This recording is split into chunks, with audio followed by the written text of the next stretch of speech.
Hi guys, welcome to the garden. As you can see, there are lots of blueberries on these plants. It's well and truly the start of the blueberry season. And with that, I thought it was only fitting to do a 6 top tips for bigger blueberry harvests. So, tip number 1. I am a science teacher, so this one's very close to home, and that is pH. More specifically, the soil's pH. So blueberries, these guys are acid-loving plants. That means they typically like a pH of around 4.5 to 5.5. So slightly acidic. That's really important for them because it allows them to absorb nutrients. Things like iron are very important for blueberries because that's what they actually use to make their leaves green, this pigment called chlorophyll. And if they have more of that, they can get more energy, which means more photosynthesis, which means more glucose. Glucose is sugar, more berries, more growth. So incredibly important. So there's 2 ways you can achieve an acidic soil. The first way is by the actual potting mix that you use. So I use an ericaceous soil for these guys. That means they are already a low pH. And to maintain the pH throughout the growing season, I will also use a soil acidifier. So because these guys are in pots, they typically lower in level every year, so I top dress them. And when I do that, I'll ensure I use a slow release feed that also contains things like sulfur. And that is the other way. So sulfur can also be added to lower the pH throughout the growing season. Tip number 2, watering. I exclusively use rainwater to water our blueberries, not because I'm cheap, but because the rainwater is ever so slightly acidic, which will just help maintain that soil pH, just like we mentioned previously.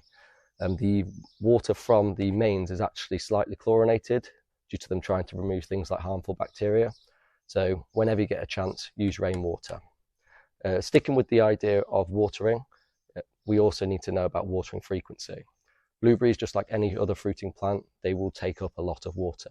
So in periods like we have at the moment where there is lots of sun, lots of heat, I typically water the blueberries anytime between 2 to 3 times a week and drop that if there is a little bit of rain. Tip number 3, feeding. Anything that grows requires food. Us guys, we need carbohydrates, fats and proteins. These guys, on the other hand, they need nitrogen, phosphorus and potassium, also known as NPK values. So why do they need these? They need the nitrogen because that will help them build their amino acids, which is needed for proteins, which is needed for growth, essentially giving the plant its vigor. They need the phosphorus for their root development under the soil, and also flower and fruit production. Lastly, potassium. That's kind of a master of all trades in the fact that it keeps the plant healthy and prevents diseases. So it's really important that we get a balanced amount of these 3. And I've always seen the best way to achieve this is with something like this slow release fertilizer, fish blood and bone. This I will add at the start of the season just to ensure it gets a good start. And if it's ever looking a bit laggy throughout the flowering and fruiting season, I'll top it up with a liquid feed. Tip number 4, multiple varieties. We have 4 varieties here. On the very left here, we've got Spartan, then we've got Jersey, then we've got Patriot, which was our new addition, hence it's a little bit smaller. And on the end in the blue pot, we've got Blue Crop.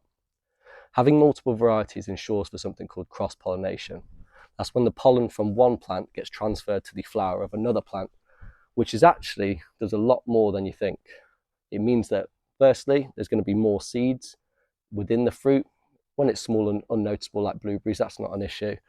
But what it does mean is the plant will then resource allocate more of its nutrients towards the berries, which means more berries, bigger berries, and sweeter berries too. Tip number 5, pruning. When you've had a branch that's had a good amount of fruit on it, starting to get a bit old, as you can see by their kind of greying stems and brittle branches, what I would advise is at the end of winter, kind of January, February time, to come along, thin these out at the base to encourage new shoots to grow, which can bear a lot more fruit, just like this one here. Tip number 6, netting.